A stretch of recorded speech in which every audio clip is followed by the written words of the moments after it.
খবর শুনছেন আকাশবাণী থেকে। প্রতিদিনের মতো আজকেও চলে এসেছি বাছাই করা কিছু গুরুত্বপূর্ণ খবর নিয়ে। শুরুতেই শিরোনাম।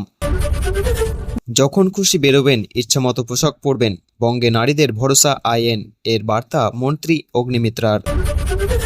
দুর্ভোগে ডিলিট ভোটারেরা, মুর্শিদাবাদের প্রত্যেক ব্লকে ট্রাইব্যুনাল করতে শুভেন্দুকে চিঠি অধীরের। তৃণমূলের হারে বারবার মডেল, ফলতা জিতে কটাক্ষ শুভেন্দুর, বাড়িতে বসে সেই রিঙ্গিং তত্ত্ব অভিষেকের। অভিষেকে ডায়মন্ড হারবার মডেল চুরমার, ফলতায় লক্ষাধিক ভোটে জয়ী বিজেপি, দ্বিতীয় সিপিএম। তৃণমূল বিধায়কের হয়ে তোলাবাজি, হাওড়ায় গ্রেপ্তার খোদ পুলিশ কর্মী। ওকে ফাঁসানো হচ্ছে, জাহাঙ্গীর ঘনিষ্ঠ বেআইনিভাবে জমি কেনার অভিযোগ শুনে কাঁদলেন সানুর মা। লক্ষ লক্ষ টাকা নিয়ে সরকারি চাকরির ভুয়ো নিয়োগপত্র, কীর্তি ফাঁস হতেই গ্রেপ্তার তৃণমূল নেতা। প্রায়শ্চিত্ত করুন, মমতাকে 15 বছর চুপ করে থাকার পরামর্শ দিলীপ ঘোষের।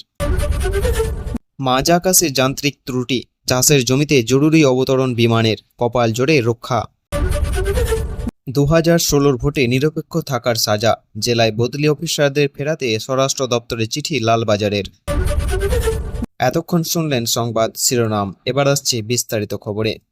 যারা এখনো পর্যন্ত ভিডিওটিকে লাইক করেনি তারা লাইক করে চ্যানেলটি সাবস্ক্রাইব করবেন। ফলতার উপনির্বাচনের ফল প্রকাশ হতেই রাজ্যের রাজনৈতিক মহলে শুরু হয়েছে জোর তরজা।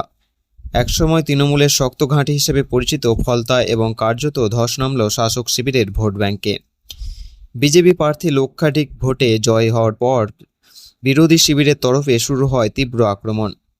বিশেষ করে শুভেন্দু অধিকারী সরাসরি অভিষেক ব্যানার্জির তথাকথিত ডায়মন্ড হারবার মডেলকে নিশানা করে কটাক্ষ করেন। তার দাবি, যে মডেলকে সামনে রেখে এতদিন তৃণমূল রাজনীতি করেছে, ফলতার মানুষ সেই মডেলকেই প্রত্যাখ্যান করেছে। শুভেন্দু আরও বলেন, ডায়মন্ড হারবার মডেল এখন তৃণমূলের হারবার মডেল হয়ে গিয়েছে। অন্যদিকে ভোটের ফল প্রকাশের পর সামাজিক মাধ্যমে প্রক্রিয়া দেন অভিষেক বন্দ্যোপাধ্যায়। তিনি অভিযোগ করেন, ফলতার অবাধ ও সুষ্ঠু নির্বাচন হয়নি।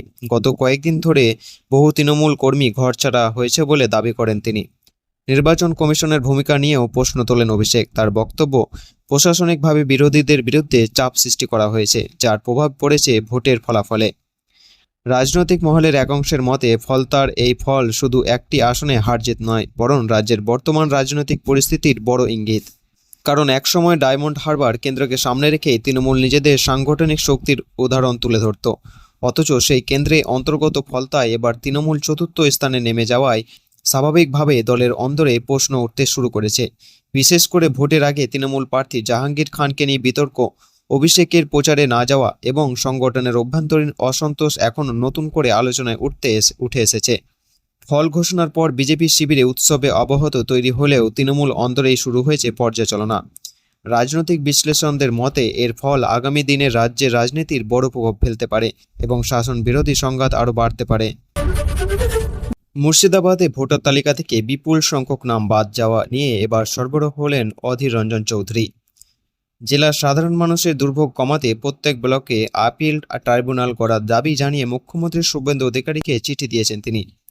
অধীরের দাবি, এসআইআর প্রক্রিয়া শুধু মুর্শিদাবাদ জেলা থেকেই 5 লক্ষেরও বেশি ভোটার নাম তালিকা থেকে বাদ পড়েছে।